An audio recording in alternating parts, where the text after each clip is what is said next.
Okay. Oh, Linda is there. I see Linda.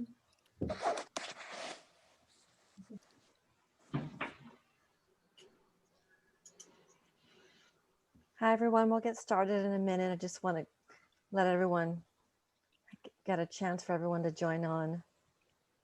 Thank you for waiting. Can I just ask a quick question? I'm just curious how No, this is a Grace great and Xyza uh, met. Did you meet online, or did you have like an eyeball meeting once upon a time? Okay. Oh, Xyza and I, Rick Rockamora invited us to her show at UP in 2015. So I went with Jay and Alonzo, and then we just kept bumping into each other. And I was in Hong Kong and I was crossing a street one way and Xyza was crossing the street the other way. And I was like, hi. It was just, but right, mostly, it was the show that Rick invited us to. Right. It was a beautiful show. Yeah. So that was Xyza's show. Yes. No, it's a group show with I think Rick did something with Filipino photographers. He created this collection of Filipino photographers, and I think it was profiled by New York Times, and they the images were exhibited in UP Vargas. Yeah. Oh yeah, Vargas. I think I went to that show. Okay, it looks like we can get started. Let me just admit a few more people. Hello, everyone, and happy Filipino American History Month. Good evening to folks in the U.S. Good morning to our friends in the Philippines. I'm your host, Beverly Parayno, an Oakland-based writer and a proud member of the Board of Directors of Philippine-American Writers and Artists, also known as PAWA. PAWA is a nonprofit literary arts organization and independent publisher based in San Francisco. Our mission is to create and encourage literature and the arts for the preservation and enrichment of Filipinx American historical, cultural, and spiritual values. As an all-volunteer organization, 100% of donations fund author fees, annual programs, and events. Please consider a donation to PAWA at any level. You can go to pawainc.com to make a gift. PAWA is pleased to present author Grace Talusan and photographer Xyza Cruz Bacani in conversation with Philippine-based broadcast journalist Howie Severino on the theme of Overseas Filipino Workers, also known as OFWs. They'll discuss Grace's story, The Book of Life and Death, which was recently selected by the Boston Book Festival for its One City, One Story program, and Xyza's book, We Are Like Air. A Q&A will follow their conversation. Please go ahead and type your questions in the chat and we'll get to as many as possible. A reminder to please mute your mics, and also just to let everyone know this session is being recorded. And now I'd like to introduce our panelists. Grace Talusan is the author of The Body Papers, a New York Times Editor's Choice selection, the winner in nonfiction for the 20th Annual Massachusetts Book Awards, and the winner of the Restless Books Prize for New Immigrant Writing. Born in the Philippines and raised in New England, she is the Fannie Hurst Writer-in-Residence at Brandeis University. One second. Okay. I'm trying to get to Xyza's bio. One second. Okay. Xyza Cruz Bacani is a Filipina author and photographer who uses her work to raise awareness about underreported stories. Having worked as a second-generation domestic worker in Hong Kong for almost a decade, she is particularly interested in the intersection of labor, migration, and human rights. She is one of the Magnum Foundation Photography and Social Justice Fellows in 2015, has exhibited worldwide, and won awards in photography. She is also the recipient of a resolution passed by the Philippine House of Representatives in her honor, HR number 1969. Xyza is awarded the Outstanding Women of the Nation's Service in the Field of Humanities, one of the Asia 21 Young Leaders, the WMA Commission Grantee in 2017, a Pulitzer Center and an Open Society Moving Walls 27 grantee. She is one of the BBC's 100 Women of the World 2015, 30 Under 30 Women Photographers of 2016, Forbes 30 Under 30 Asia 2016, Fujifilm Ambassador, and author of the book We Are Like Air. Our host tonight is Howie Severino. Horacio Howie Severino. He has been a journalist in the Philippines for the past 32 years, a diplomat's son. He grew up mostly overseas as a third culture kid, but decided after college to live in the Philippines as a Filipino citizen. His most recent adventure was surviving COVID-19 after spending 11 days in the hospital in isolation. Howie, we're so thankful you have recovered. Thank you so much for being our host today. Thank you. So I thought, I'll start with reading from my story. I'm going to read the English, just a page from the English version, and then my mother, Xyza Talusan, is going to read a page from the Tagalog translation, and we're lucky to have the translator with us today in the audience, Tops Brigada. Okay, so I'll be reading from the English version, excuse me. Okay, it's a short story and maybe you've already read it, and I'll just read this part. The agency sent me first to the Middle East and then Hong Kong. I sent most of my money home, minus the fees from all the hands catching the crumbs from my pay. I loved Hong Kong, so once my first contract ended, I was desperate to find another job. I wasn't ready to return to Manila. As difficult and lonely as the work was, living in Hong Kong was like living in the future, with its fast subways, high rises, and the most current tech. On Sundays, I met my friends in Central. The other maids passed around horror stories about sleeping on the floor between the children's beds or in the bathtub, and every category of abuse. But what can you do? Bahala na. It's reported that almost 200,000 Filipinos work in Hong Kong, mostly as domestics. And when I would look out at the sea of us on flattened cardboard boxes on the sidewalks and in every open space in the financial center, sharing chismes, gossip, eating food from home, and giving each other manicures and massages, I felt a kind of pride. I could bear another week. We were the invisible, for a moment, made visible. Thank you. And so now my mother will, from the Tagalog translation, and the translator is Tops Brigada.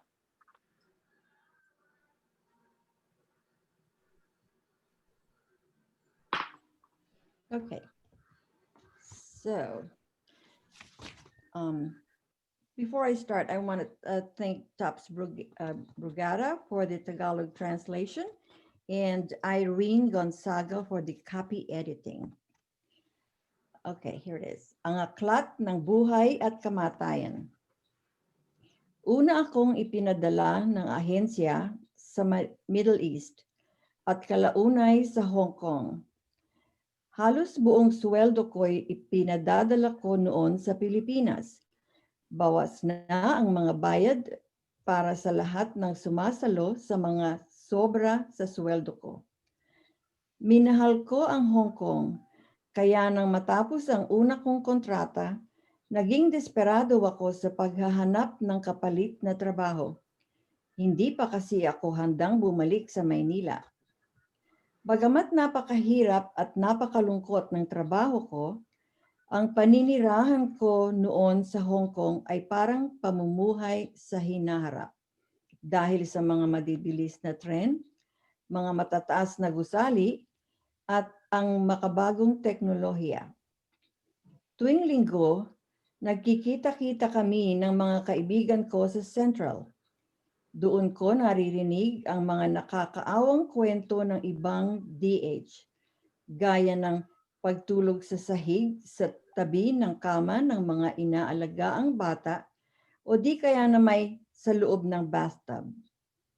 Halos lahat ng uri ng pang-aabuso, doon ko narinig ang kwento. Pero anong magagawa ko? Bahala na. Ayon sa isang report, humigit kumulang 200,000 Pinoy ang nagtatrabaho sa Hong Kong. Karamihan ay mga DH.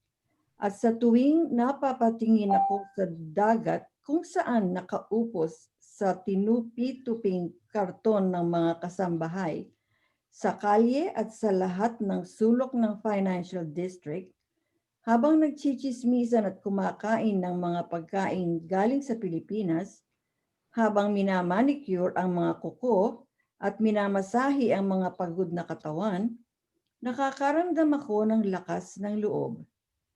Inisip ko, kaya ko pang tiisin ang isang panibagong linggo.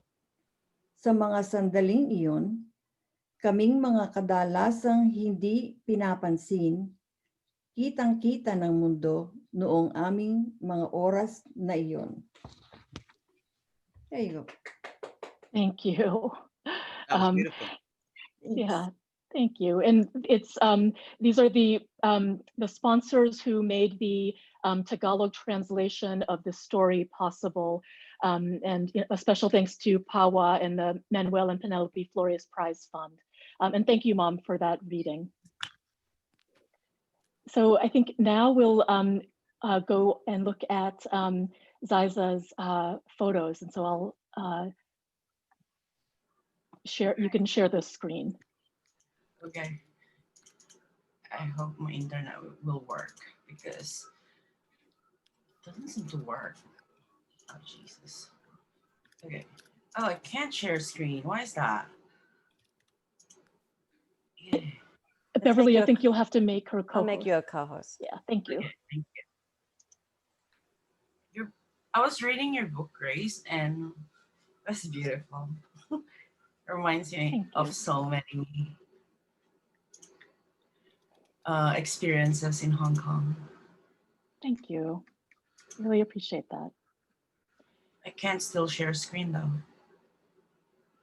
Hmm. Do you mind if I share it, my slide to you now, Beverly? Okay, let me Yeah, that's Hold check on. for. Let's see. Yeah, I'm a co-host now, but I still can share screen. Okay, how about now? okay. Can you try now? Okay. No, it's not allowing me. It's weird. Oh, there you go. Sorry, I'm like not too old, but You're not even close. You're not old. I feel like I'm so behind when it comes to these things. I'm very. Can you see it now? Yes. Yes. Yes. Okay. So I want to share to you my book, We Are Like Air, and this is my first book, and this is how it looks like. But there's two versions, but this is the one that was out in public right now. And the other one, I don't know where it is right now, but it will be out soon. So We Are Like Air is a bilingual book. It's English and Chinese, and it's 250 pages, and it's 1 kilogram book, I think. So it was published by We Press in Hong Kong. So the book started with the story of my mother, who has been working in Hong Kong for 26 years now. So it started with her welcoming the viewers to our home in Hong Kong. And it's about the story of Mrs. Louie and my mother and how their relationship have evolved through the years. But one thing that I highlighted in the book is the love story of my parents, my father, Villamor, and Georgia, because one of my fears when I was on the process of creating the book was people emasculating my dad. Like in a Filipino culture where, if you look at it from the outside, it's very patriarchal. But I do think that my dad played a very important role for our family to work. So they've been separated physically in between two countries for 26 or 30 plus years, but still they're still together as a family, as a couple. So when I was young and my dad was working in Saudi Arabia, he sent these photos of him with love letters at the back. Like we don't do that nowadays, but I do think that these are very special for me personally, because I have seen how intimate they were. I mean, as a parents, I don't see that much, but because of this archival materials, I've seen how much they love each other, even though they made sacrifices.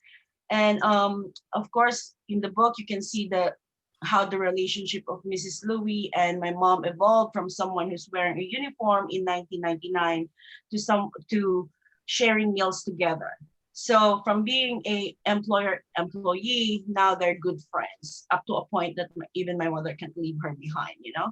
So the book is bilingual. One of the challenges of creating the book is actually translating it to Chinese, because I'm very particular in my audience. When I started the book, I always thought that my audience are not the migrant workers, because we are already living the experience anyway.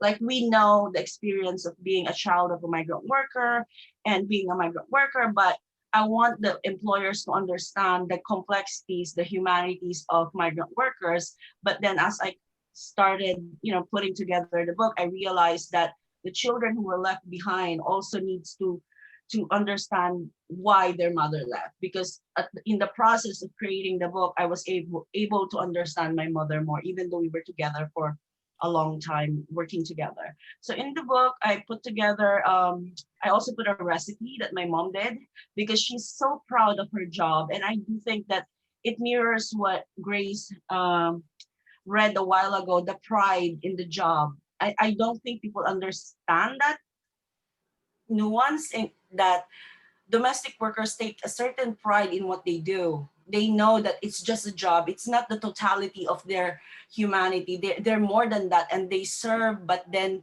they love what they do. And so it's an honor to my mother's love for cooking, because I'm always proud of her cooking. I miss it. It's been 9 months. And of course, you read something about where the migrant workers is sleeping, and to be honest, it's the reality. Like a lot of migrant workers in Hong Kong, and not just in Hong Kong, do not have the proper area to rest. Like in this photo, I collaborated with migrant workers in Hong Kong. I asked around if they can send me images of their sleeping quarters, and I received images of toilets, of kitchens, of balconies. And also, I want to highlight this one. The word sold is being used on social media for domestic workers. And I do think that words matter, like language is very powerful. If we still refer to migrant workers as sold, then we are still very much in modern slavery. Like just the word sold itself kind of like show how little we see the migrant workers in Hong Kong. And this one, this is my favorite part of the book. These are letters in between mothers who are domestic workers in Hong Kong and their children who they left behind in the Philippines. There's a big disconnect, but I do think that, there's a line here that says, I can't help but cry while writing this. So this mother asked me to give the letter to her daughter. And then the daughter just replied with a big, I love you. So I do think that this is my favorite part, and it always makes me cry whenever I read the letters. And so this is where you can get the book. Anyway, you can just Google it, and that's it. Thank you. Was it pass? So how do I switch it off?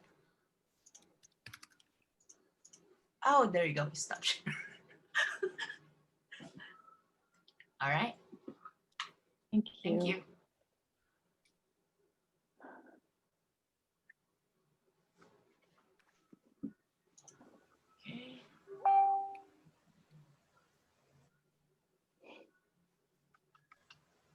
Howie, do you want to start the conversation?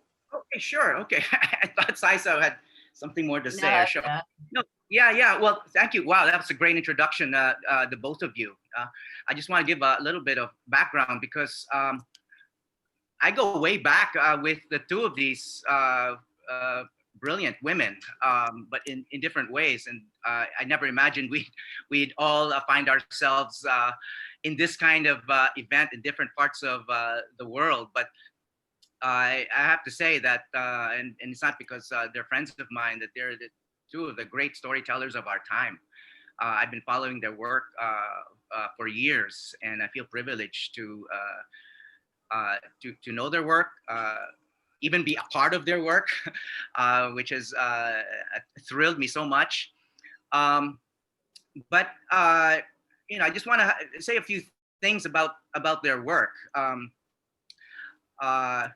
Well, first of all, one of the lines that stood out for me in Grace's wonderful story was, "We were the invisible for a moment made visible." No, I mean, I think that kind of captures so much of the Filipino experience around the world, right? And but that's what the two of you, Grace and Xyza, have done. I mean, you've made the invisible visible, but not just for a moment, but I think for all time. I mean, your work will stand the test of time. So I've done two documentaries on Xyza's photojournalism, 5 years apart. I did my first documentary on her work in Hong Kong during the first Umbrella Revolution, during the first wave of protests there. So we documented Xyza on the streets of Hong Kong shooting a historic event where Filipinos were not supposed to be involved, but she was there on the street getting tear gassed and documenting in some of the best photographs I've seen of that event. So I've seen how she's evolved as a person and journalist and artist. And more recently, I went to visit her in her hometown in Nueva Vizcaya. She was on her way from New York. I think she spoke about her book in New York. She was on her way back to Hong Kong to be with her mom, and took a side trip to her hometown in Nueva Vizcaya and got stuck there by the pandemic lockdown. And I think she's been there ever since. But she didn't waste her time. I mean, she spent her time. She has spent her time in her hometown documenting life during a pandemic, and she's done amazing work during this time. And the reason why I went back to see her and document what she's been doing now is because of a beautiful photo essay that she produced that was published in National Geographic, one of the great photography magazines in history. And it was a simple topic, about how their rural health physician in their town has managed to keep COVID cases practically zero with so little resources. A story that none of us would know about. I wouldn't know about if not for a documentary photographer like Xyza. And Grace and her husband Alonso. I want to say something about them as well. When they were in the Philippines during their Fulbright year, I shared many meals and good times with them, and they became very good friends. I have to tell you, I don't really, I'm a pretty busy person, like all of you, and I don't really have a lot of free time. But I made sure I made time for these two because I just like being with them. They were just so upbeat. They reminded me of my time in Boston, living in the States. And they're just two great people. They're always upbeat about the Philippines. I never heard them gripe or say negative things about being in the Philippines, despite all its inconvenience. I thought that was quite rare. And so I like their whole attitude about living in the Philippines. They just thought it was a great experience, and I never heard anything negative from them. And I just like that very positive attitude. Now, before I ask any questions, I just want to say finally something about the book, the story that Grace wrote. I was introduced to it because she sent me the Tagalog translation. She said she had wrote this story in English, and she wanted to run the translation by me. It was translated by very good writer who happens to be a friend of mine, Tops Brugada. I didn't see any problem with the translation, frankly. I enjoyed it. And it turned out to be a reading experiment. Like all of you, I've been a reader most of my life, but most of the literature I've read, I read first in English before I read them in Tagalog translation. But this particular story, I read first in Tagalog before I read the English, the original English, but it felt like I was reading the English translation of something written originally in Tagalog, because I had no idea how it would sound in English when I was reading it in Tagalog, which was kind of as old as I am, and and I've been reading for decades. It's the first time that's happened to me. That I read a Tagalog translation first before I read the English original, and it didn't feel like it was a translation. I came away feeling that the Tagalog version was natural, and I felt it was the original. I think part of that, I think, is because of the terrific work by Tops, and of course the beauty of that story and how localized it is. But I think it's because of the language itself. The main character is Filipino, writing about her Filipino experience, a universal experience, but at the same time, a lot of particularities. It was also quite familiar to me because I also lived in Boston. I studied in Boston, so I'm a little bit familiar with university life in the Boston area. I've also been to Hong Kong.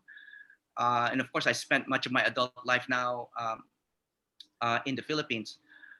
So that's my review of my very brief review of my experience reading this story, and reading this story first in Tagalog before reading it in English. So it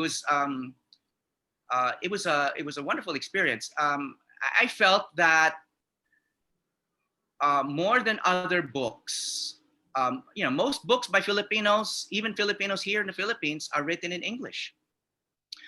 There are Filipinos who have never lived overseas, who write purely in English. And if you ask them to write anything in Filipino, they're not comfortable with it. There are Filipinos in the Philippines who don't even like speaking in Filipino. They really prefer English. Their first language, their first writing and speaking language is English. So we're really English dominated. And I wrote an essay once about how English is is actually a language barrier. It's an economic barrier. It's a form of apartheid in the Philippines, because those who are proficient in English have all of these privileges and opportunities, while those who are not proficient in English do not. So it actually forms this kind of linguistic barrier. This, as I said, it's a form of kind of intellectual apartheid, but translated into a kind of economic apartheid. So, congratulations, Grace. I love the book. I loved the way I read it. I read it first in Tagalog before English. Actually, to be honest, I read the final version. I read a draft of the English version, the English original, a while back, but I just read the final version last night. And I'm glad I did also, because it's also well written in English. But I love my reading experience with this book, because the character, I felt really spoke to me, because she was speaking, of course, in the first person, in the language that she was probably thinking in the language that she probably was raised in the language that she speaks to her family in. And in fact, some of the dialogue in the story has her like stuttering or being awkward speaking in English, and yet her thoughts as expressed in the story in English show a mastery of English. So there was kind of a disconnect there in a way, which I think is a common experience of Filipinos reading in English, because even if you know that the Filipino characters, well, you know, if they're peasants or guerrillas or people living in poverty, you know that they're not thinking in English. You know that, and yet their thoughts are being expressed in English. So there's something, there's always been a disconnect for me there, which I didn't find when I was reading the Tagalog version. So I want to start a little bit of a conversation here. I just want to say that this story, Grace, beautifully weaves life stories together. Of course, I thought of Xyza and her, and in particular, Xyza's mother's complex relationship with her employer. Xyza touched upon this. I also read about this in her book. But Grace's story also features this very nuanced, very complex relationship between an OFW, Overseas Filipino Worker, a migrant worker, and her employer as well. And it's also very nuanced. It's not a stereotypical, it's not the stereotype of, you know, the abusive employer, etc. I think most employer relationships between OFWs and their bosses are more like these stories. You know, I mean, it's far from perfect, but it's also not abusive. Of course, there's a lot of abuse going on, but I think I think also very common are stories of kindness and sharing and cooperation and friendship, but also awkwardness and discomfort, etc. But anyway, my first question for Grace is, why did you decide to have this translated in Tagalog? I'm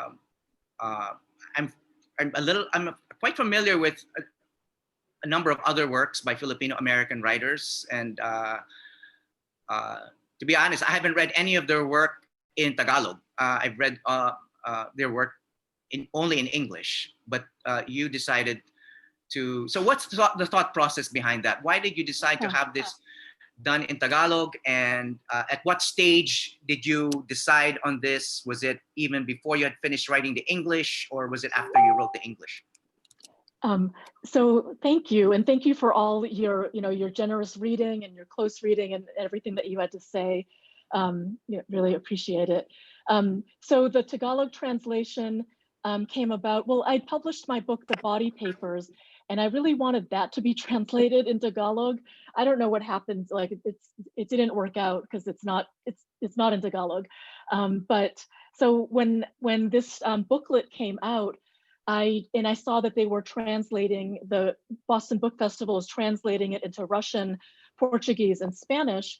I said, well, we have to translate it in Tagalog. I mean, that doesn't make sense that we would have it in Russian and not in Tagalog. And so that was my dream. And so it took a couple of weeks to get everything together, but through the generosity of so many people who are here tonight, they made it happen. And I can't read it, but it's a wonderful experience to hear my mother read the words and to know that people experienced it in Tagalog.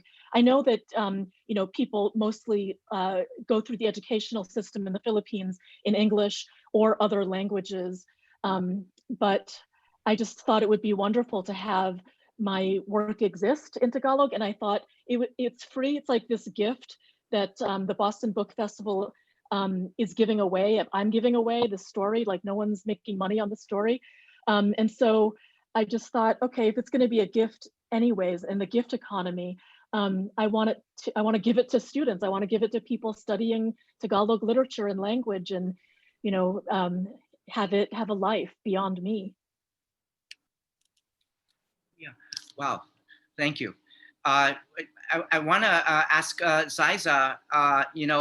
Xyza, I went to see you in Nueva Vizcaya, and you got stranded there. You were not intending to stay there that long. I'm assuming you're still there, despite your kind of wallpaper background of Hong Kong, right? You're still in Nueva Vizcaya.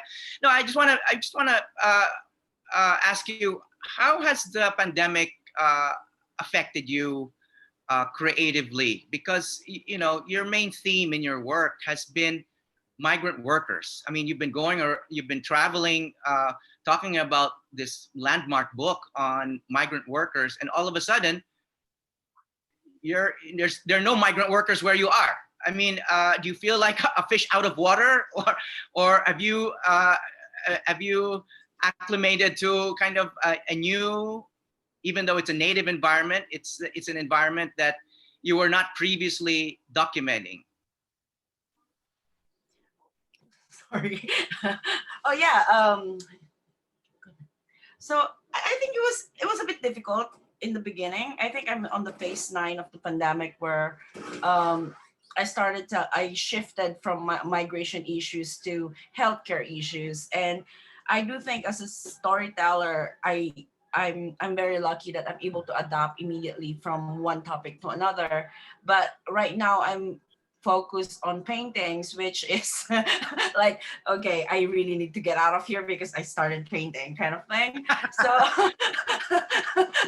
but yeah, I mean it's difficult, but then because I attribute it to my former job as a domestic worker, I was able to adopt immediately, because when you become a migrant worker, you know, you have this instinct to immediately shift from one person to another. You know, the code switching. No, it's in the language, but it's more like a more, you know, in-person code switching, like switching from migration to healthcare topics. And I attribute that from working as a domestic worker for 10 years. I was able to quickly adapt. Yeah. But let me just ask you quickly: have you gone into painting because you're running out of photography subjects, or I mean, what's happened to your photography? I mean, it's sometimes when I do documentary works, I just publish home birth in the Philippines, and sometimes when I do those, I feel like I'm not just in the stage to do another one, because the last one took a lot from me, you know. So I need to to release the creative energy in another outlet, because I'm on the verge of burnout, and you know, I can still acknowledge that, oh, okay, you're gonna be burnt out. You need to get away from photography and documentary for a bit, you know. yeah, I want to ask you, Xyza, about something that Grace talked about, because she decided to have her story translated into Tagalog because the opportunity arose, and there was people. There were the organizers or the sponsors of her story gave her the opportunity to do that. But you're a native Filipino speaker, no? I guess your native language is Ilocano before Tagalog, or Yeah. Both? Easy Both night. Tagalog, Ilocano? Both. Yeah. Yeah, both. So I'm just interested because you know, you've been living in Hong Kong all this time, and I've seen your work. It's great work, but again, it's about your work is about people whose native language is not English. Of course, the native languages of Filipino OFWs in Hong Kong are many, right? I mean, there are many languages: Bisaya, Ilocano, Waray, etc. And yet, I noticed that your book, your landmark book, is in English and Chinese. I can understand the Chinese, so that you know Chinese language readers can read it. But do you think translating your book into Filipino would make it more accessible, or are OFWs in Hong Kong, most of them educated enough to get what your book is trying to say in the text, aside from the photographs? Well, I to be honest, it's the first time that I realize how English has become as you have said, an economic divide between the Filipinos. But because in Hong Kong, you know, Filipinos are so good with English, and I think it comes from my experience of being asked why we speak English so well. Like every time I'm in the US, I'm sorry, but it baffles me when people, like, when they know about my background, they start asking me, why do you speak English so well? And it kind of like, why not? Because I was a former domestic worker. You know what I mean? Like, it kind of like me taking pride to the fact that almost all migrant workers in Hong Kong can speak and understand English really well, because a lot of them are actually, you know, university graduates. But it's more like coming from my own experience as an artist who travels the world, and when I go speak with someone who's a native English speaker, they're gonna ask, why do you speak English so well? And then after that, they're gonna, and after I explain it, well, domestic workers really are educated, blah blah blah. And then the next question is, then why is your accent so good? And I'm like, it's mind blowing. So that's the reason why I chose English, because I do know that almost all migrant workers in Hong Kong can speak English. Filipino migrant workers can speak English. It's more like showing to the world that, hey, we speak English really well because you colonized us. Sorry, that's another topic. Yeah. Actually, those sentiments and your reaction to those sentiments shared with you are echoed in the characters' dialogue in Grace's story. Between Linda in particular and Maribel, no, towards the end of the story. I want to ask Grace, of course, Xyza, you were a domestic worker, OFW, migrant worker. So you actually lived the experience of your subjects. But Grace, she went to Tufts University, and the daughter of a doctor and Filipino American, far removed from the experience of her main character. I'm wondering, Grace, how much research did you have to do to make your main character come alive? I mean, was there a bit of discomfort on your part as writers can invent any kind of character, but I'm sure someone like Xyza reading your story is looking for, is she telling my story right? I'm sure you, I don't know if you felt any, I'm sure you did, I don't know if you felt any pressure about getting it right, even though it's fiction. But what was the process there? First of all, why did you decide on that character, far removed from your own life? And how did you try to get it right? Thank you. I was nervous, actually, because, and to have, and Xyza earlier had said some, very nice things about my story. And I really, I was relieved, because, I don't know, like, I am taking a risk as a fiction writer that I am going to get it right. And so, but what I did in terms of process is I paid attention for my whole life. Like there are women around me, or were women around me, who did this work. I wasn't researching, but just as a writer, or as someone who's a curious person, I was watching and observing, and I didn't interview them directly, but I just watched, I think, and for years, and I realized, oh my goodness, I didn't know they had kids, and they do. They have kids. They haven't seen their kid in a year or 5 years. And I just thought, oh my gosh, and here I am with my family. And there, it was just, I just thought about what their experience might be like. And I never dared write about it for a long time. I did a bunch of reading and research. But then I also used my own experiences as a person in a relationship with people. A lot of the things that, some of the things that the two characters do, like, Jing gives Maribel, like, sample makeup. That's something my mother has done for me for my whole life. Like, she'll go buy lipstick and then she'll give me a little bag of all her samples. That's me. So there were things, there's so many things that are just human, I think, that, and that's what I hope is making the characters believable. But I was aware of pitfalls. I didn't want I know that there's plenty of abuses that happen in these kinds of power dynamics, but that's not where I wanted to go with the story. But I also didn't want it to be like the savior, like this person is saving this, this other person. I wanted some more complexity, that we both parties in a way relied on each other and needed each other for various things, the way that all of us do. We all have some, different power relationships with each other, and how do we navigate those? Yeah.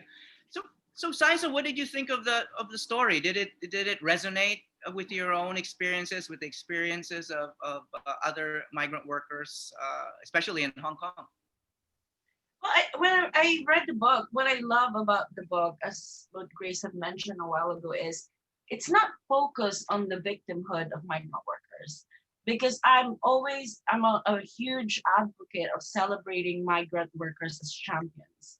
Like, okay, the abuses that's happening, the lack of support from the government, those have merits. We need to discuss about it. We need to do something about it. But we're forgetting something about these amazing migrants, that they're actually champions. They're the ones who are carrying the both sides of migration, from their family that they serve to the families that they left behind. They're like the axis that keeps the world revolving. And I do think that we need more of these stories to be out, like Grace stories. We need to read more about how these women are actually champions, not just victims. Because maybe when we see them as champions, we will change the way we perceive them, or we see them, or we treat them. Because we always treat champions as like, we give them everything because they're champions. We treat them well. But then when you always see victimhood, humans are humans, you tend to like, we all have our own problems. And if you keep seeing stories about the victimhood, you kind of take away the humanity of these people, because it's easier to look away because you cannot relate to it. But when you see them as champions, when you see them as humans, just like, and you see the nuances, then maybe you can treat them better, or you can see them better. That's why I love Grace's book. It celebrates migrants. It celebrates women. Yeah. Okay. Before we go, I just have the last question before we go to the audience questions. Um, your work, Xyza, and also Grace's story, don't just focus on migrant workers, but also on their employers, their bosses. Uh, can you tell us a little bit about that? Xyza, your mom's employer comes out looking pretty good in your work. I mean, she seems very generous and understanding. And um, is that a common experience among migrant workers in Hong Kong? I can't speak for everyone, but that's why I was really careful in making sure that people know that this is my experience. This is my mother's experience. But employers are humans too, and they all have their own quirks. Employers are not the problem, to be honest. It's the system that allows abuse, because every employer is different. And sometimes these differences doesn't match with the employee. And because if it doesn't, like in a normal work setting, an office setting, if an employer-employee relationship is not matching, then one needs to leave, right?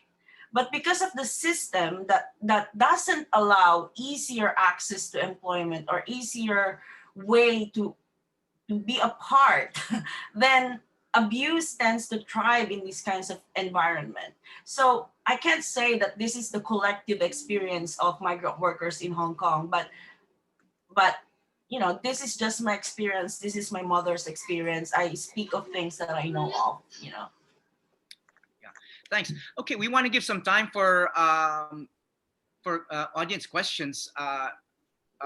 Beverly, would you want to read some of them? I don't know who has access to the questions. Sure.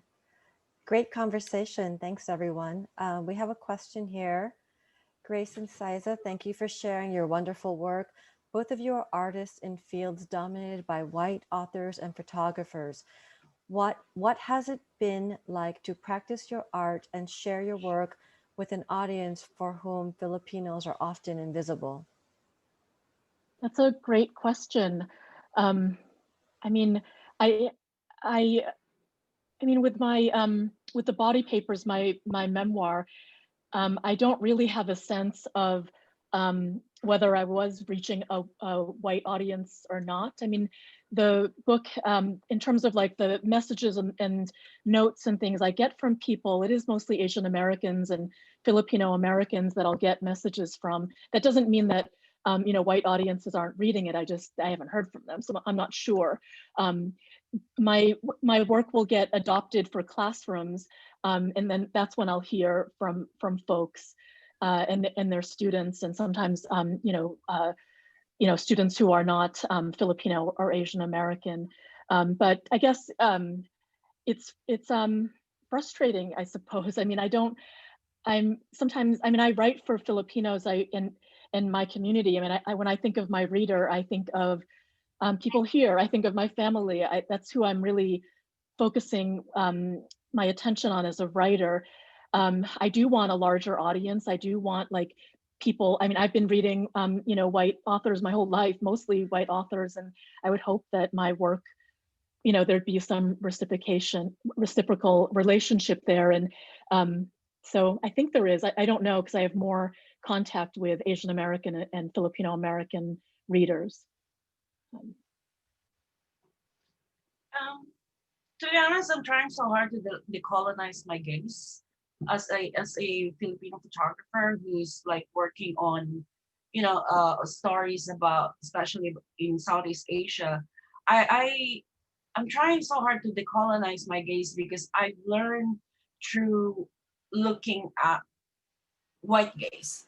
You know, it's sad, but that's how I've learned art, by looking at white gaze. Because when you go to a museum, all you can see are European art or American art that's been done by white people. So as a brown person who's working in a field that's dominated by white and male gaze, it's a little bit difficult to practice because, well, there's residue of colonization in me, and then learning photography or art through white gaze. There's a lot in me that I need to process. But one practice that I try to do is, when there's like an event or there's an exhibition where I'm invited, I try so hard to be not the token, you know, being the token photographer. Like, oh, we have a brown person in the group, we're done, we're okay with diversity. So I try to incorporate that in my practice, to ask who are the people I'm speaking with, who are the people who is part of this exhibition. Because being the token, there were times that I enjoy it because, oh my God, yeah, I'm earning money, yay, you know, as long as they chose me. But then realizing through the years that being a token is not really a good way to go, because I'm like, why are we not giving more seats at the table for people like me? We're awesome, you know, like people of color are awesome, you know, and that's how I do my practice lately. Yeah. Thank you both. We have a question. Grace and Xyza, if you were to collaborate, what kind of project would you work on? Thank you, Bren. I don't know. We've never talked about it. The last time I saw Xyza, I was crossing a street and she was crossing a street, and we like passed each other on a street. So I don't know. That would be really fun to find out and have a conversation. But you just did some recent amazing work collaborating with Ben Cruz and Malika Garib, right, Xyza? Yeah. No, when I was reading your book, I was thinking we should do a children's book. That would be nice. I'll provide the illustration. You provide the text. Oh, that's right. You're painting. Yeah. That would be fun. Yeah. So we have time for, let's see, we have 2 more questions. Let's see how we go on time. Do you feel included when more publishers now are sensitive to diversity, or is it still selective to specific folks that exclude Filipinos? And they mention American publishers specifically, like Penguin, Random, Macmillan, etc. Well, I mean, you know, Elder Rotor is very high up at Penguin, so we do have a couple, or maybe one, Filipino American that I know of that's very high up in publishing. I don't know that it's a conscious exclusion. I think it's so hard to be a writer and to keep your practice going, and it is, something that requires skill and time and privilege, I think, to do, and encouragement. Like, there's so many things that come in, and I think all the time about who gets to be a writer and why, who gets to be an artist and why. And so it's not just about, I think it's a really great question, but I think like a lot of people get excluded from that. But I think there's ways that I'm excited, because you can distribute your work so differently. You can publish your own book. There's many ways that you can get your work out there and find an audience. So I think that there are processes now that weren't available even when I was a kid. Thank you. Should I answer that? Well, I remember a certain situation that happened 2 years ago when my book was still it wasn't out yet. And I've shown it to an American publisher. And he was like, oh, we don't really cater to those, to those types of stories. And I'm like, well, it was a portfolio review. So it just happened that they match us. And I was so offended, because I was like, there's like millions of Filipinos in the United States. What do you mean we're not locals? I felt really offended that he thinks that Filipino stories are not locals. So I was like, and then I just said, well, I have a publisher and I don't want to publish it with you. I'm just showing it to you because I need to, because it was a portfolio review. So, but I really got offended. So Grace is right. There's still exclusion that's been happening, Yeah. Yeah, I mean, I've heard every manner of discouragement, and that's why it took me like 20 years to publish my book. And there's other writers here, Luisa Igloria is here, who's a poet, and other people here who have had these experiences and totally understand and get what it's been like to struggle and to try to publish in this culture. And Bren Bataclan is here, who will be publishing a graphic memoir in the next few months. So we're out here, getting our work out there. I think we have time for one more question. This is from our poet laureate, Luisa A. Igloria. Those were wonderful remarks about resisting the characterization of your characters as victims. As working artists, can you both speak a little more about other specific strategies or practices you use in your work to de-tokenize our narratives? And thank you for your words tonight. Thank you, Luisa, for being here. And Luisa Igloria is the Poet Laureate of Virginia. And we've been reading her work for a long time. So for me, I'm constantly thinking, when I'm making a character, even in memoir, when I'm deciding what part of a story I'm going to tell, I'm very aware of the stories that have already been told about us and our community, oftentimes by people who are not from our community. And I try to think about still being honest and true, but challenging the existing narratives that are already out there that I don't like, or that only tell a little bit of a story. And I want us to be whole and considered as whole people. And even when I was publishing my memoir, I was very, I thought about it a lot. I sort of had to make a concerted decision about whether I was going to show like so-called, characters, committing crimes against other Filipinos. I had to think about that because there's not many depictions of us anyways in the culture. So who am I to put out a depiction of someone who is a predator? I had to really think about that, but I also knew that I was trying to show people in their complexity and people who are whole. And I think, moving towards writing about people in all their humanity is better than just making people heroes or victims or evil or anything. I try to move towards complexity. But it's a great question, Luisa. Thank you. Yeah, it's a good question. I was thinking about my answer, but yeah, I agree with Grace.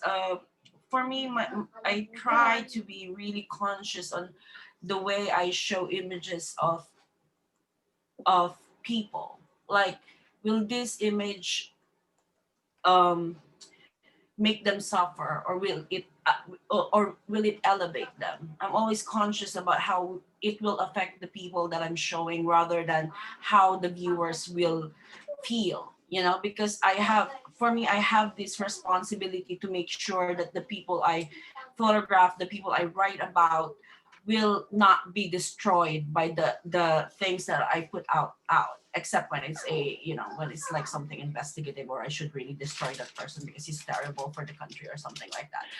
So so there's these conscious decisions that not to cater to the white gaze, and fighting behind the scenes, like, okay, even though this photo looks amazing, but does it really depict the whole experience of our people? So that's how I try to do it. It's hard. I'm still young. I'm learning. So I love the conversation. I think we could go on and on. I just want to respect everyone's time. Really great questions, really great conversation. Wanted to thank Howie and Grace and Xyza for your work and your lively discussion. This has been wonderful. And a little aside, in like true Filipino nature, someone on here knows someone in my family from Pangasinan. They recognize my last name, so I've been having a side chat about my relatives. So it's just very funny. Anyway, on behalf of PAWA, thank you so much. Have a wonderful afternoon or evening wherever you are. A recording of this will be up on the PAWA Facebook page. Please, everyone, stay safe and stay healthy, and continue to check in for programs with wonderful authors such as Xyza and Grace. Thank you all again, and good night. Thank you, everyone. Thank you, guys. you. This was Bye, so good. Grace. Bye, Thank you. Xyza. Bye, Beverly. Howie. Be safe. Be good. Thank you. Bye. Bye, everyone. Bye, Beverly. Bye. Thank you. Bye. Bye, Tita. Thank you, Howie. So great to see you, Howie. Yeah, great to see you. Who was that? Yeah, Was we that miss Alonso? you. That was Alonzo. Yeah, Oh, hi, Alonso. Yeah, looking forward to our bike ride. we got to do it. Yeah. They always talk about you, Howie. Ano pa? They always talk about you. Yeah, well, I'm always thinking of them. And I missed you when you went to the Philippines. I know. Well, when the Yeah. pandemic's over, Yeah, well, But we we'll see together you. soon. watch your show all the time, Howie. So Yes. Yeah, thank you. Thank you. Beverly, thank you so much for hosting too. yeah. Thank you so much for reading. You did such a beautiful reading. Yes, she did. Oh, I tried my best. Yeah, Yeah, it's really great. I loved hearing it. I don't speak Tagalog, but I just love to hear it. And It's a beautiful language, right? I Howie? love how manicure was translated. Yeah. I know. Yeah. Well, So thank you, everyone. Thank you, thank Howie. you. yeah. Thank you. Good night. Good night, everyone. Good Great Take job, care. everyone. Thank you, Yeah, great Alonzo. Nice job. meeting Bye, you. Alonso. Stay safe. All right, Howie, we'll talk. You Bye. too. Yep. See Take you care. later. Bye. Bye. Bye, Uncle Bill. Bye, Mom. Bye, Howie, Beverly. Bye. See you. Bye. Bye.